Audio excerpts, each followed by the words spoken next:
Sebelum kamu nonton video ini, pastikan dulu ya udah nonton filmnya. Assalamualaikum teman-teman yang sedang menonton video ini. Terima kasih sudah menyempatkan waktunya untuk kepoin channel ini. Jadi, pada kesempatan kali ini kita akan membahas seputar film Tare Zameen Par, yang mana kita akan membahas mengenai penggambaran tokoh, review dari film Tare Zameen Par, permasalahan-permasalahan yang dialami tokoh pada film Tare Zameen Par, solusi dari permasalahan yang dihadapi dari tokoh tersebut, kesimpulan dari film Tare Zameen Par, dan pesan moral yang terkandung dalam film Tare Zameen Par. Sebelum memasuki review, mari kita mengenal sedikit mengenai penggambaran tokoh dalam film Tare Zameen Par.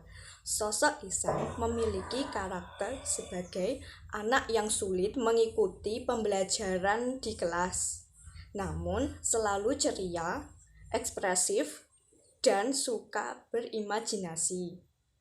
Johan merupakan kakak Ihsan, memiliki karakter pintar, penurut, dan lemah lembut. Ayahnya memiliki sifat sangat tegas dan kaku.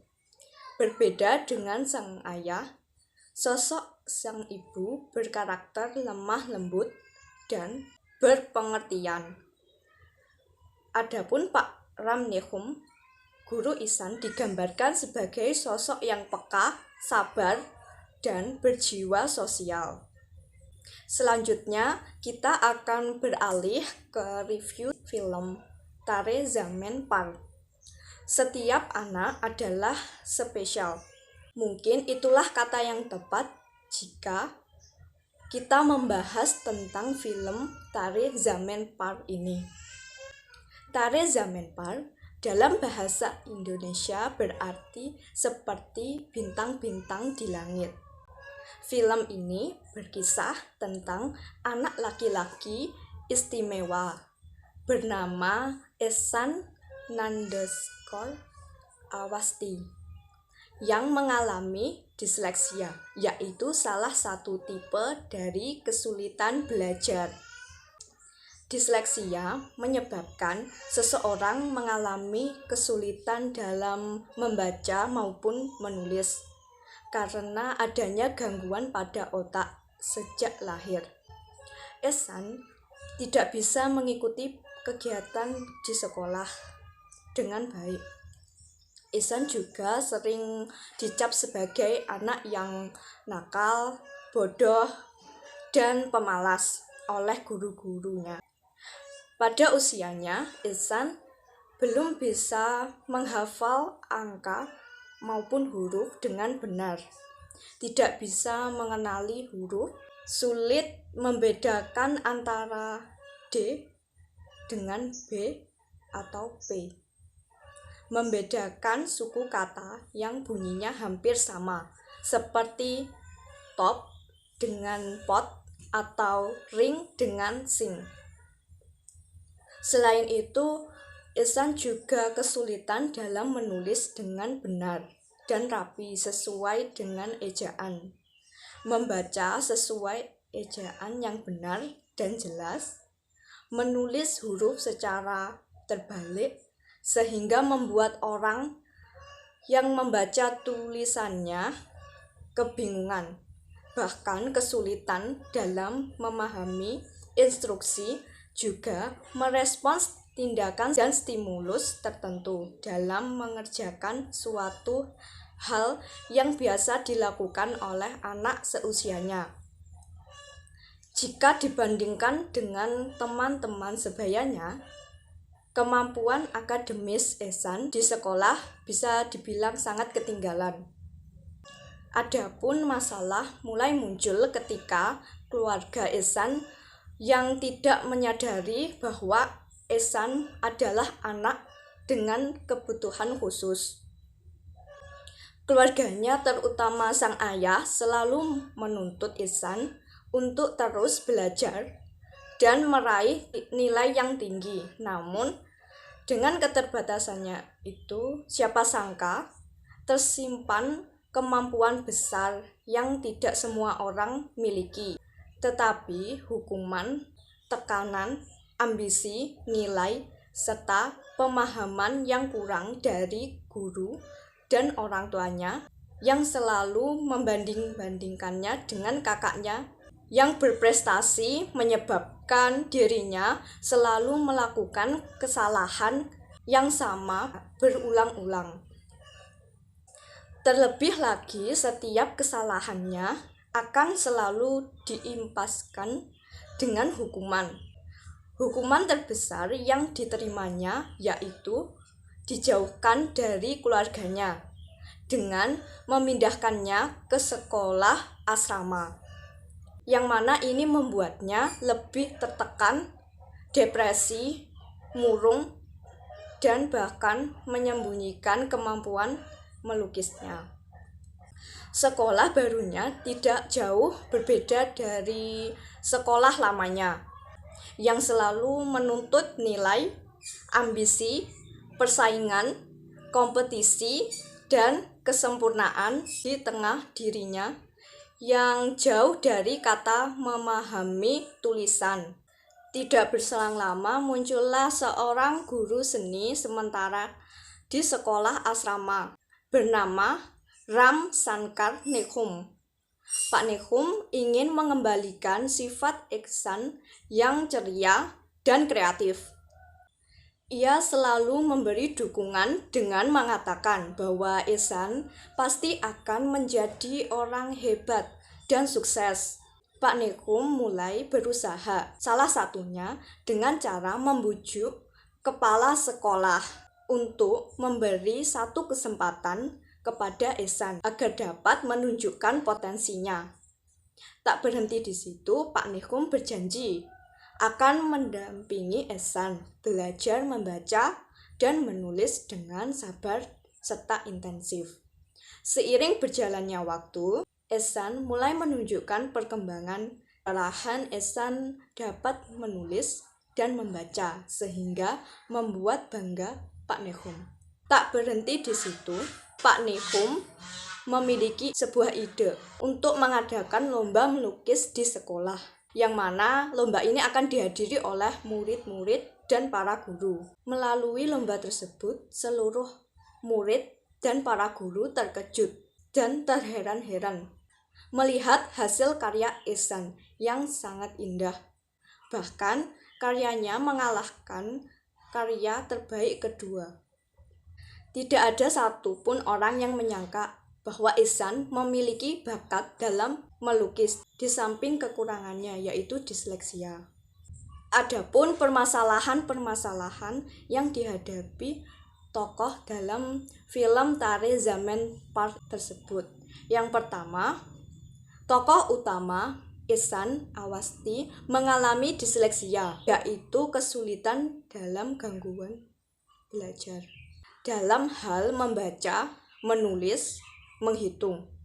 Dia melihat semua huruf dan angka seakan-akan menari dalam posisi yang terbalik. Jika dipantulkan ke cermin baru bisa dibaca. Hal tersebut bukan tidak normal. Akan tetapi, anak yang berkebutuhan khusus artinya memerlukan penanganan yang khusus dalam belajarnya. Dia membutuhkan pengertian, perhatian, dan kasih sayang dari orang-orang sekitarnya. Namun dalam film Tare Zameen Par, Ihsan tidak mendapat pengertian, perhatian, maupun kasih sayang dari orang sekitarnya, terutama dari orang tuanya. Bahkan para guru, teman-temannya memojokkan Ihsan. Semua orang tidak mengerti apa yang Ihsan rasakan dan kesulitan yang dialami Ihsan. Yang kedua, ayah Ihsan terlalu perfeksionis sehingga selalu menekan dan membandingkan Ihsan dengan kakaknya yang jauh lebih pintar. Ayah Ihsan juga selalu memarahi Ihsan.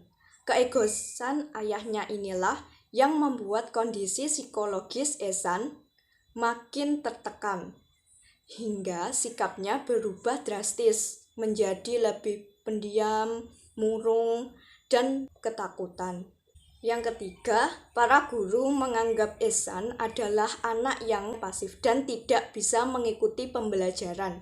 Jadi, baik guru, orang tua, dan lingkungan sekitarnya melabeli Ehsan bodoh, pemalas, dan anak yang nakal.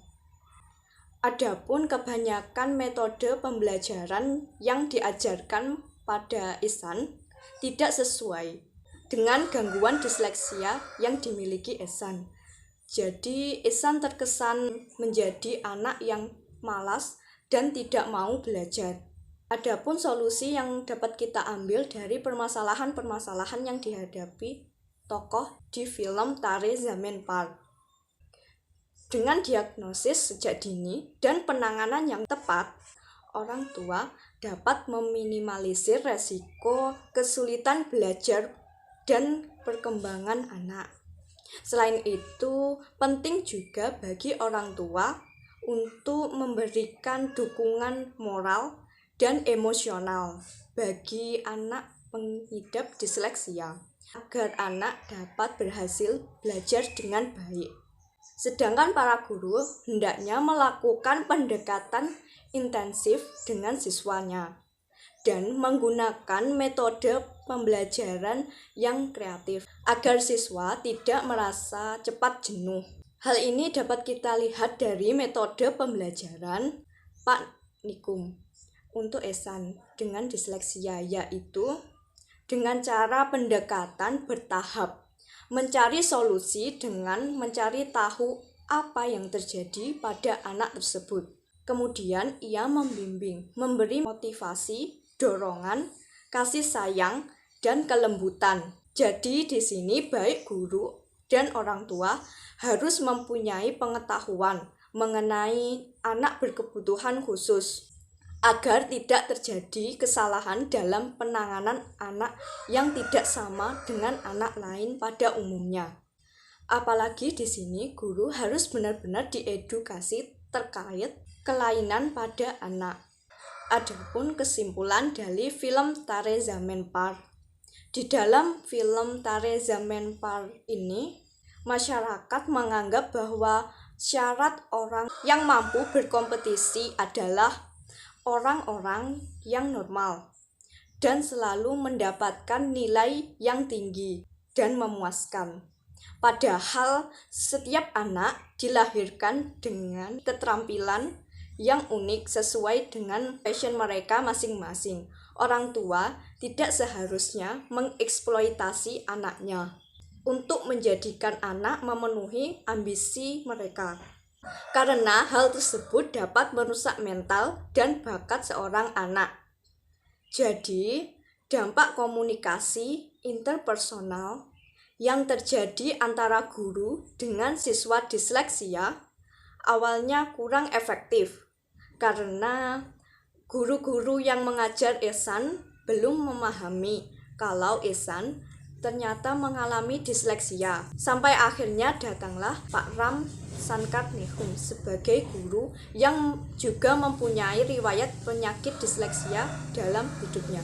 Ram Sankar Nihum berusaha memberikan pengobatan terhadap Ehsan dengan cara merubah metode pembelajarannya. Dan akhirnya Ram berhasil dalam meningkatkan prestasi belajar Ehsan, sehingga ia mampu menghilangi rasisme terhadap siswa disleksia pada saat itu. Adapun pesan moral yang terkandung dalam film Tare Zameen Par. Yang pertama, setiap anak dilahirkan istimewa dan dengan kelebihan masing-masing. Jadi apabila anak tidak pandai dalam matematika, bukan berarti dia bodoh. Begitupun anak yang tidak pandai olahraga, bukan berarti dia lemah atau malas. Karena semua anak memiliki bakat dan potensinya masing-masing. Yang kedua, sarana edukasi bagi masyarakat agar lebih memiliki sifat peka dan berwawasan luas terhadap segala keterbatasan dan kelebihan seseorang. Yang ketiga, himbauan bagi para orang tua untuk selalu menjalin komunikasi yang baik dan mendukung anak bagaimanapun kondisi anak. Sedangkan untuk para pendidik harus selalu mendidik siswa dengan tulus dan sabar bagaimanapun keistimewaan anak tersebut. Selain mengandung pesan moral, film ini juga memberikan pengetahuan bagi penonton tentang ciri-ciri anak dengan disleksia, yaitu salah satu tipe dari kesulitan belajar. Film ini juga memberi pengetahuan mengenai metode pembelajaran khusus bagi anak dengan disleksia, seperti Ehsan. Sekian hal yang dapat saya sampaikan mengenai film Tare Zaman Par ini. Bila ada kurangnya saya mohon maaf. Wassalamualaikum warahmatullahi wabarakatuh.